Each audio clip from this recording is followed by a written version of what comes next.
오늘의 말씀은 욥기 26장 1절부터 14절까지 말씀입니다. 욥이 대답하여 이르되 내가 힘없는 자를 참 잘도 도와주는구나.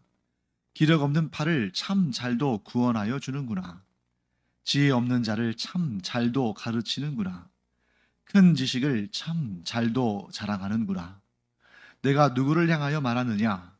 누구의 정신이 내게서 나왔느냐?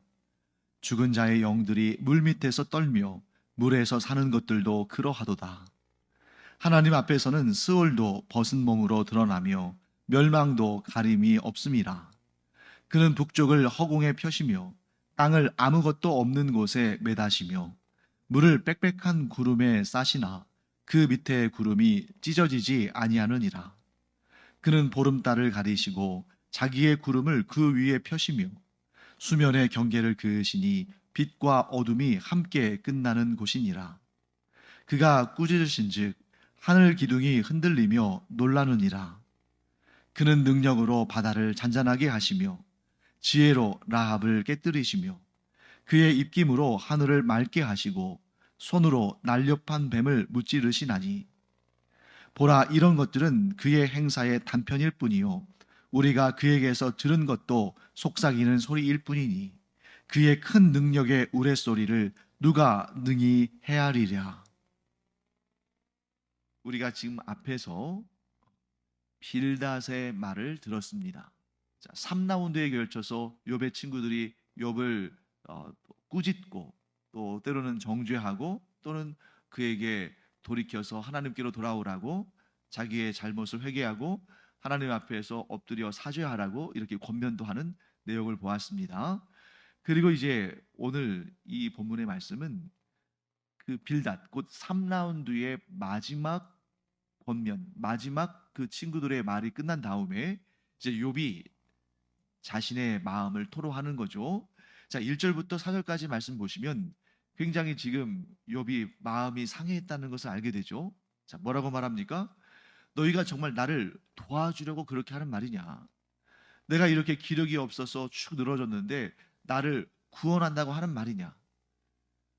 너희가 지금 지혜 없는 나를 가르치는 것이 그것이 정말 옳은 방법이냐? 그렇게 자랑하는 것이 과연 나에게 도움이 되겠느냐? 4절 말씀은 이렇게 쉽게 말할 수 있겠네요. 정말 너희가 제정신으로 하는 말이냐? 이렇게 표현하는 것입니다. 자, 빌닷, 이 욥의 세 친구 중에 마지막으로 말한 빌닷이 총 정리를 했어요. 이 욥의 친구들이 욥에게 하는 말을 총 정리했는데 그 핵심 주제는 이겁니다. 의로운 사람은 하나도 없다. 하나님 앞에서 의로운 사람은 하나도 없다. 그리고 욥 너도 의롭지 않다. 그러니 하나님 앞에서 죄를 고백하고 하나님의 사하심을 얻고 회복해야 한다. 이렇게 말했습니다. 자, 거기에 대해서 욥은 뭐라고 하고 있냐면 이런 것입니다. 자, 그렇게 말하는 너 빌다사, 또 나아가서 세 친구 다 말하는 거죠. 그렇게 말하고 있는 엘리바스, 빌닷, 소발, 이 친구들아, 너희도 의롭지 않으면서 감히 나에게 그렇게 지적질할 수 있느냐? 이렇게 말하는 거예요. 자, 여러분, 이 논리를 우리가 잘 봐야 됩니다. 둘 사이에 하는 말들이 똑같아 보여요. 자, 욥의 세 친구들의 말이나 욥의 말이나 사실 다람쥐 쳇바퀴 돌듯이 같은 말을 계속 반복합니다. 그런데 한 가지 차이가 있습니다. 어떤 차이냐면 욥의 세 친구들은 욥을 향해서 입을 벌려 말을 했습니다. 욥도 그들의 말을 다 옳다고 인정했습니다. 그런데 어떤 차이가 있냐면 욥의 세 친구들은 자신들은 불의하다는 말을 안 하고 있어요. 마치 자신들은 의로운 것처럼 불의한 자가 하나님께 징계를 받고 하나님께 고난을 받으니 그들은 얼른 깨어나서 얼른 깨닫고 하나님 앞에 회개하고 회복되어야 한다. 이 말을 하는데 욥은 지금 자신이 의롭다고 말하지는 않습니다. 자신도 하나님 앞에 자신이 하나님 앞에 불의함을 말해요. 그러나 욥이 이해하지 못하는 것은 뭡니까? 지금 당하는 그 고난이 자신의 그 일반적인 불의에 해당하는 그러한 징계는 아닌 것 같다. 그래서 지금 이 징계의 원인이 무엇인지 내가 잘 모르겠다. 하나님께서 알려주셨으면 좋겠다. 이렇게 말하는 거거든요. 욥은 자신이 불의하다고 말하는 것은 아닙니다. 지금 당하고 있는 이 불의가 자신의 그 원죄로 말미암은 그 불의로 인해서 생겨난 일은 아닌 것 같다. 자, 욥이 그렇게 생각하는 이유는 뭡니까?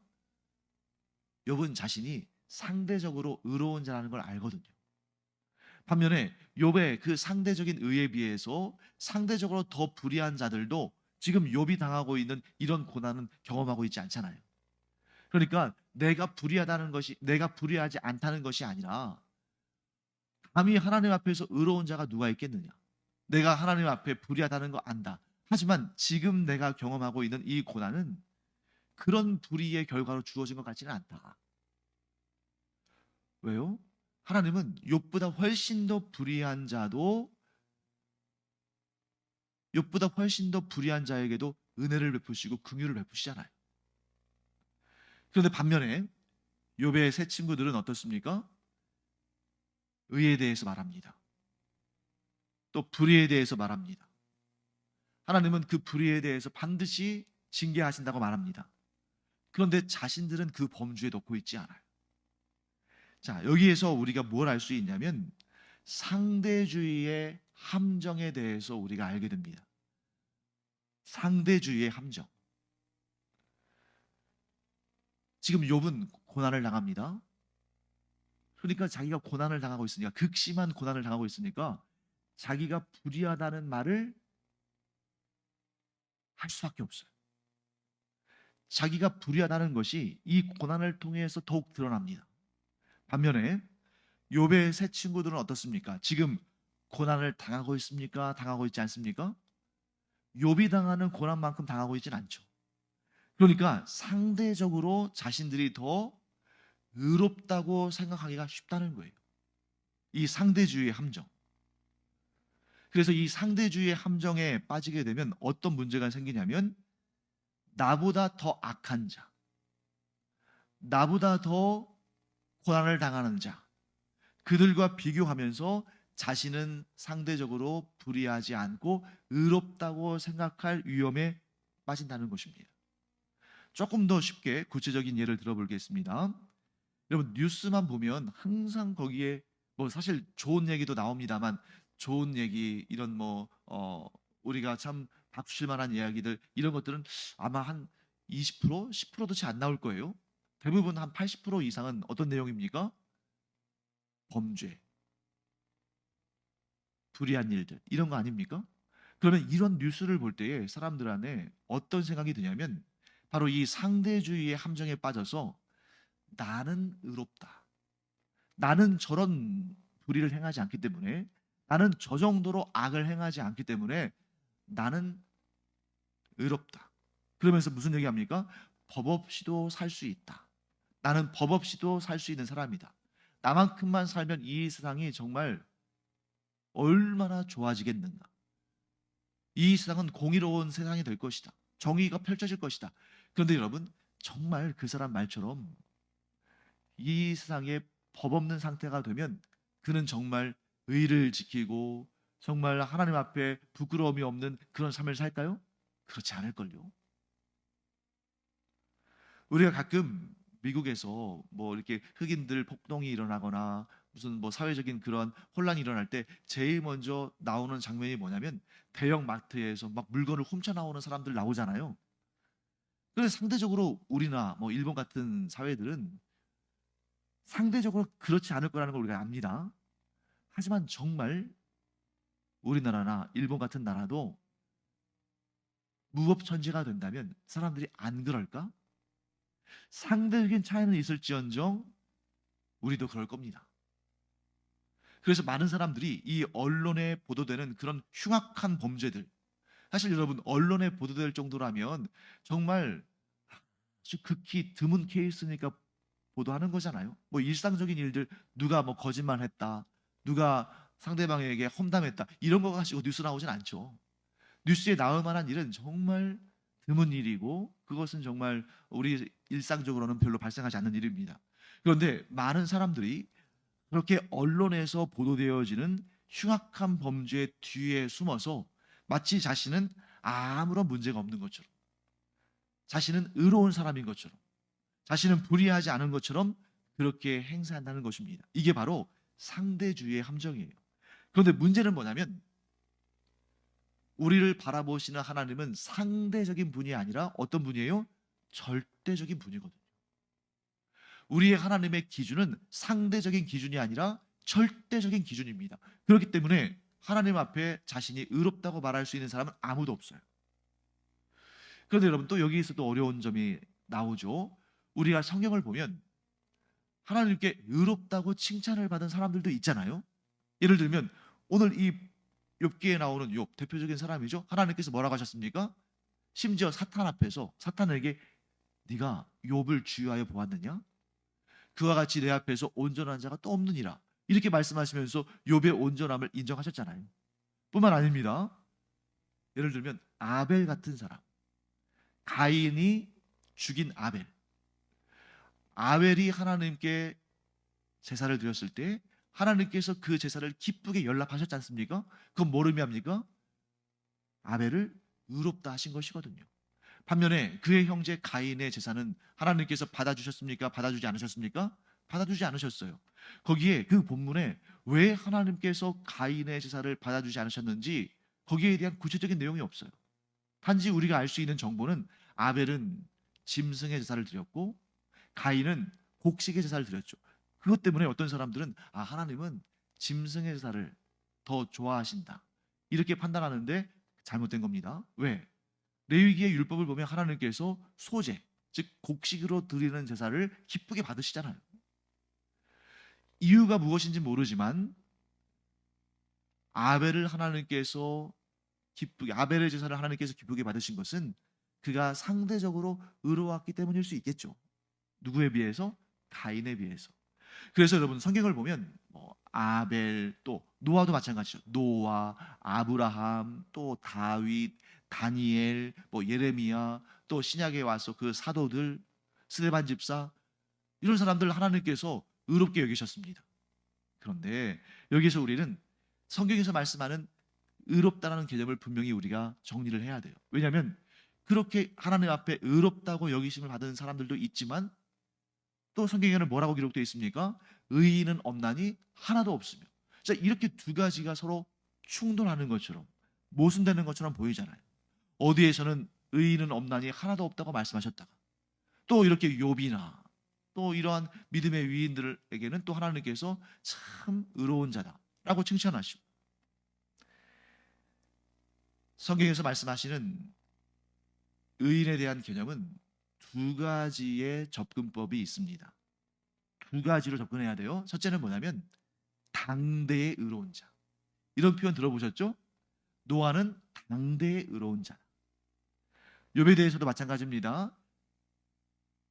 당대의 의로운 자다. 자, 그러면 이 당대의 의로운 자라는 말 속에는 어떤 의미가 포함되어 있습니까? 상대적이라는 거예요. 상대적으로 다른 사람들에 비해서 의롭다는 겁니다. 반면에 하나님 앞에서 의로운 자, 세상 속에서 의로운 자는 상대적으로 의를 인정할 수 있습니다. 반면에 하나님 앞에 섰을 때에 의인은 있을 수 있습니까? 없습니까? 없다. 왜? 하나님의 기준은 절대적이기 때문에 죄성을 지닌 인간 가운데에 하나님 앞에 온전하고 의로운 자는 있을 수가 없습니다. 그래서 우리가 이 둘을 구분해야 돼요. 노아에 대해서, 욥에 대해서 하나님께서 의롭다 하실 때는 당대의 의로운 자, 상대적으로 의로운 자, 다른 사람들에 비해서 의로운 자. 반면에 의인은 없나니 하나도 없다 할 때는 하나님의 그 절대적인 잣대, 하나님의 그 절대적인 의 앞에서는 의로울 자가 아무도 없다, 이렇게 표현하는 것입니다. 사랑하는 성도 여러분, 그렇기 때문에 우리가 하나님 앞에 의로울 수는 있으나 절대적인 의는 아닙니다. 우리가 하나님 앞에서 불의할 수 있으나 그건 역시 우리가 절대적으로 불의한 것은 아닙니다. 그래서 사람들은 이 상대적인 의와 상대적인 불의 때문에 서로 비교하면서 내가 더 옳고 너는 틀렸다, 이렇게 말하기가 쉽다는 거예요. 지금 이 욥의 세 친구들 어떤 의를 가지고 말하고 있습니까? 상대적인 의. 그런데 그들이 상대적으로 자신들은 의롭다고 생각하는 이유가 뭐예요? 자신들은 욥이 경험하고 있는 그런 고난을 당하고 있지 않거든요. 사랑하는 성도 여러분, 우리가 다른 사람들보다 더 형통할 수 있습니다.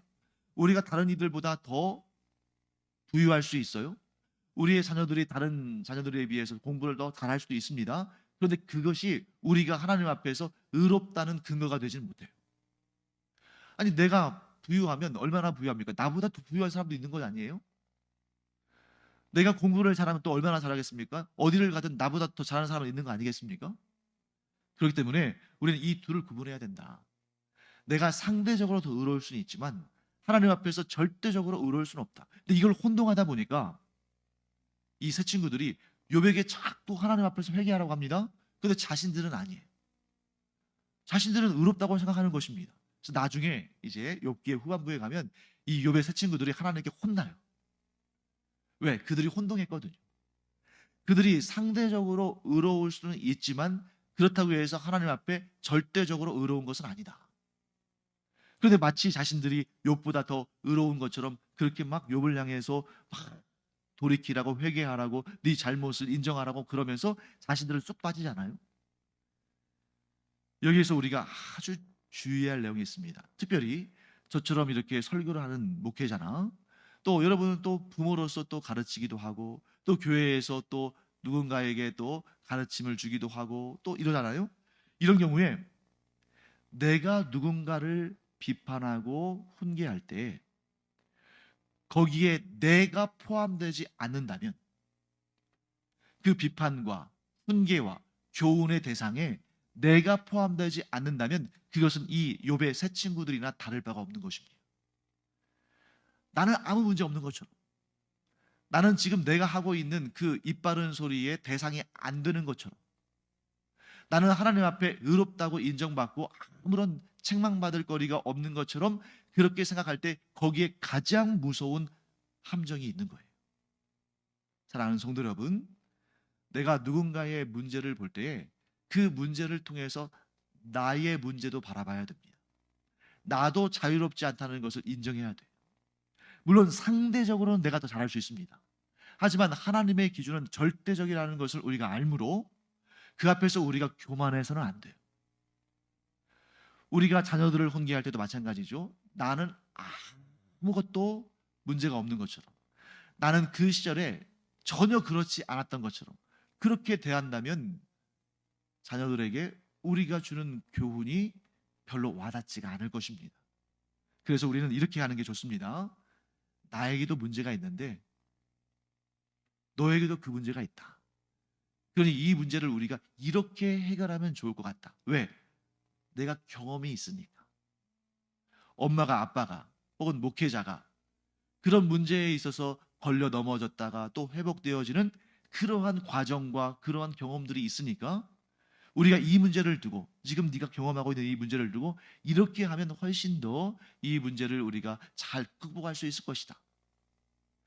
나는 마치 그 문제가 없는 것처럼 쏙 빠지는 것이 아니라 상대방의 더 큰 죄나 더 큰 불의 뒤에 숨어서 마치 나는 온전한 것처럼 그렇게 거짓을 말하는 것이 아니라 우리가 하나님의 그 절대적인 의 앞에 겸비하고 정직하며, 그래서 함께, 나는 아니고 너만이 아니라 우리가 함께 이 문제를 극복해 나가자. 이 문제를 회개하자. 더 성장하고 성숙해 가자 하고 권면하는 것이 가장 지혜로운 방법이다 하는 것을 보게 됩니다. 그런데 사람의 본성이 그걸 결코 쉽게 놔두지 않아요. 죄가 발생했을 때, 불의가 있을 때 사람은 기본적으로 어떻게 반응합니까? 숨으려고 하거든요. 아담과 하와가 불순종함으로 하나님 앞에 범죄했을 때 제일 먼저 보인 반응이 하나님을 피해서 숨는 거잖아요. 그래서 사람은 숨으려고 합니다. 죄와 불의가 있을 때. 어떻게 숨을까요? 다른 사람들 뒤에 숨어요. 그 다른 사람이 어떤 사람일까요? 내가 볼 때 나보다 더 불의해 보이는, 나와 비슷한 죄를 짓고 있는 그런 사람들 뒤에 숨어서 마치 자신은 아무 죄가 없는 것처럼. 왜? 상대적으로 의롭다고 생각하니까.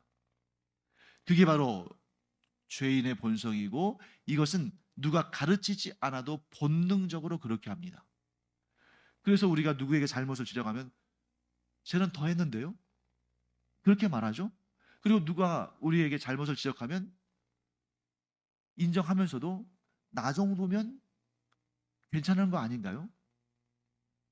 그런데 여러분, 하나님 앞에서는 그렇게 말할 수 없다는 거죠. 그래서 오늘 본문의 말씀에 쭉 보시면 아주 이 5절부터 14절까지 욥이 이렇게 말하는 것입니다. 너희들은 상대적으로 나보다 의롭다고 생각해서 나에게 이렇게 권면하지만 너희가 과연 하나님의 절대적인 주권과 하나님의 절대적인 의 앞에서 의롭다고 말할 수 있을 것 같으냐? 너희들이 얼마나 미약하고 얼마나 작은 존재인지, 이 사람이라는 존재가 하나님의 그 절대적인 주권과 절대적인 의 앞에서 얼마나 초라한 존재인지 너희가 상상도 못할 것이다. 이렇게 말하면서 욥이 5절부터 14절까지 정말 하나님의 절대 주권과 절대적인 진리를 잘 드러내는 시적인 표현으로 고백을 합니다. 자, 그 내용 한번 볼까요? 5절 말씀. 죽은 자의 영들이 물 밑에서 떨며 물에서 사는 것들도 그러하도다. 죽은 자의 영이나 물속에서 지금 살아있는 생물들이나 어느 것도 하나님의 그 절대적인 주권과 절대적인 의 앞에서 떨지 않을 자가 없다는 것이죠. 6절. 하나님 앞에서는 스월도 벗은 몸으로 드러나며 멸망도 가림이 없습니다. 스월은 무엇입니까? 죽음의 권사죠. 멸망은 무엇입니까? 최후의 심판날 모든 것이 멸망할 것을 말씀하는 거죠. 하나님 앞에서는 그 무엇도 있는 그대로 벗은 몸처럼 드러나지 않을 것이 없습니다. 쭉 그런 내용이 나와요. 모든 만물이 하나님의 창조와 하나님의 다스리심 아래에 있는데 그 전능하신 하나님, 절대적인 창조주, 절대적인 주권자, 절대적인 심판자 앞에서 감히 누가 하나님을 속일 수 있겠느냐? 12절 말씀 보시면 또 이렇게 흥미로운 내용 나오죠. 자, 12절 한번 우리 함께 읽어볼까요? 그는 능력으로 바다를 잔잔하게 하시며 지혜로 라합을 깨뜨리시며. 여러분, 여기에서 라합은 성경에는 크게 두 가지가 나오죠. 하나는 여호수아서에 나오는 그 이스라엘 정탐꾼들을 숨겨준 기생 라합이 있잖아요. 여기서는 그 라합이 아니에요. 여기에서 라합은 뭐냐면 전설적인 괴수, 괴물입니다. 실제로 라합이라는 존재가 있을까요, 없을까요? 없어요. 이건 상징적인 존재예요. 그러면 이 라합은 항상 무엇과 연결해서 나오냐면 바다와 연결해서 나옵니다. 바다 속에 사는 전설적인 무서운 괴물. 그런데 이 괴물이 실제로 무슨 뭐 상어나 범고래 같은 그런 생물적인 존재가 아니라 상징적인 존재예요. 자, 그러면 왜 바다와 라합이 조합을 이뤄서 나오냐면 바다는 여러분 풍성한 생명의 공간이기도 합니다. 자, 생명체가 나왔다면 어디에서부터 나왔겠어요? 바다에서부터 나왔겠죠. 그래서 창세기 1장에 창조의 과정들을 보면 묻에서 사는 생물보다 바다와 하늘에서 사는, 즉 어류와 조류가 먼저 창조되었어요. 그것은 생물학적으로도 근거가 있고, 아니 누구도 부인할 수 없는 일입니다. 그래서 바다는 풍성한 생명의 출발지로 여겨져요. 그런데 반면에 또 바다에는 다른 이미지가 있는데 그게 뭐냐면 죽음의 공간이에요. 그래서 여러분 여기 밑에 위에 보시면 5절 말씀 볼까요? 죽은 자의 영들이 물 밑에서 떨며 이렇게 돼 있잖아요. 그래서 이 바다, 물은 생명의 공간이면서 동시에 두려운 죽음의 공간으로도 묘사가 돼요. 그래서 여러분 요한계시록을 보면 마지막 최후의 심판 날에 이제 하나님께 심판을 받기 위해서 영들이 살아나서 영원히 죽지 아니할 몸을 입고 영원한 심판을 받을 자는 영원한 심판을, 영원한 생명의 구원을 받을 자는 영원한 생명의 구원을 받잖아요. 그때 어떤 표현이 나오냐면 바다가 수많은 사람들을, 죽었던 사람들을 내어준다, 이런 표현이 등장해요. 거기에서 바다는 죽음을 의미합니다. 죽음이 이미 죽었던 사람들을 다 내어줘요. 그래서 그들이 영원히 썩지 아니할 몸을 받고 영원한 생명과 영원한 죽음, 영원한 심판으로 나뉘어지게 됩니다. 바로 이 바다를 격동시키는 존재가 바로 라합이에요.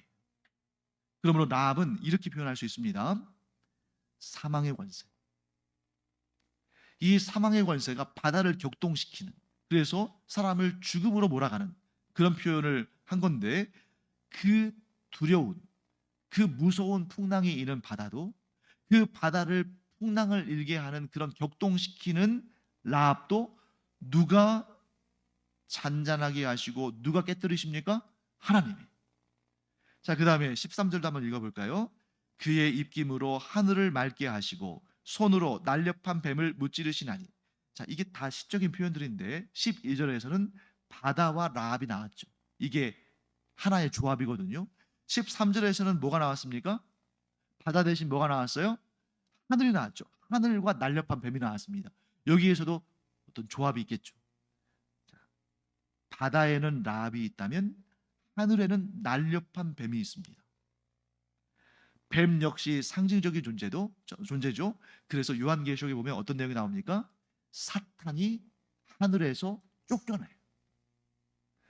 사탄, 루시퍼로 표현되는 이 사탄이 누구와의 대결에서? 천사장 미가엘과의 대결에서 패배해서 하늘에서 쫓겨나서 이 땅에 와서 사람들을 미혹해요.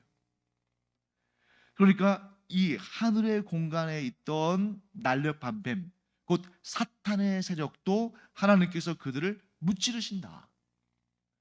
그러니 여러분, 이게 뭘 의미하냐면 육적인 존재들 뿐만 아니라 영적인 존재, 심지어 죄와 사망의 권세와 사탄의 마귀들도 하나님께서 다스리시는데, 한낱 사람 정도가 어떻게 하나님 앞에서 입을 벌려서 자신이 의롭다고, 죄가 없는 것처럼, 다른 사람들은 정죄하고 자신은 의로운 것처럼 그렇게 말할 수 있으랴 하고 말하는 것입니다. 그래서 14절 말씀 결론적으로 한번 읽고 마치겠습니다. 14절 볼까요? 보라, 이런 것들은 그의 행사의 단편일 뿐이요 우리가 그에게서 들은 것도 속삭이는 소리일 뿐이니 그의 큰 능력의 우레소리를 누가 능히 헤아리라. 자, 누가 능히 헤아리겠습니까? 그러니까 우리가 아무리 의로운 척을 해도 하나님 앞에서는 너무 미약하고 너무 더럽고 추한 죄인일 뿐인데, 감히 너희가 내 앞에서 의로운 척을 하면서 하나님을 대변하는 것처럼, 하나님의 그 심판을 대신하는 자인 것처럼 나에게 그렇게 쏟아부을 수가 있느냐? 너희 자신을 돌아보고 겸손하라, 이렇게 말하는 것입니다. 사랑하는 성도 여러분, 이 말씀을 우리가 마음에 새기고 교만하지 않은 우리가 되기를 간절히 축원합니다. 내가 아무리 의로운 척을 하고, 내가 아무리 선을 많이 행하고, 내가 아무리 큰 공로를 세워도 우리는 하나님 앞에 티끌과 같은 존재일 뿐이다. 그런데 그렇게 티끌 같은 존재들끼리 서로 판단하고 정죄하고 너는 불의하고 나는 의롭다, 이렇게 말하는 게 얼마나 우스운 일인가. 그러므로 진정 하나님을 경외하는 자는 늘 겸비하고 겸손한다.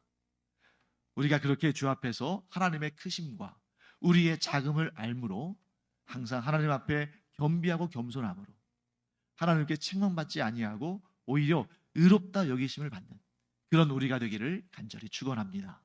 기도하겠습니다. 하나님, 감사합니다. 우리가 이렇게 욥기의 말씀을 읽으면서 하나님의 그 위대하심과 그 앞에 티끌보다 작은 우리의 미약함을 보게 됩니다. 그러므로 저희가 더욱더 겸비하고 겸손함으로 하나님 앞에서 참 우리가 경건한 자들로 서기를 간절히 원합니다.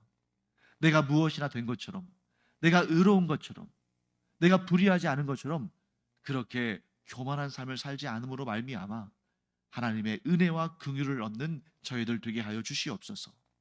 감사드리며 예수님의 이름으로 축복하며 기도합니다. 아멘.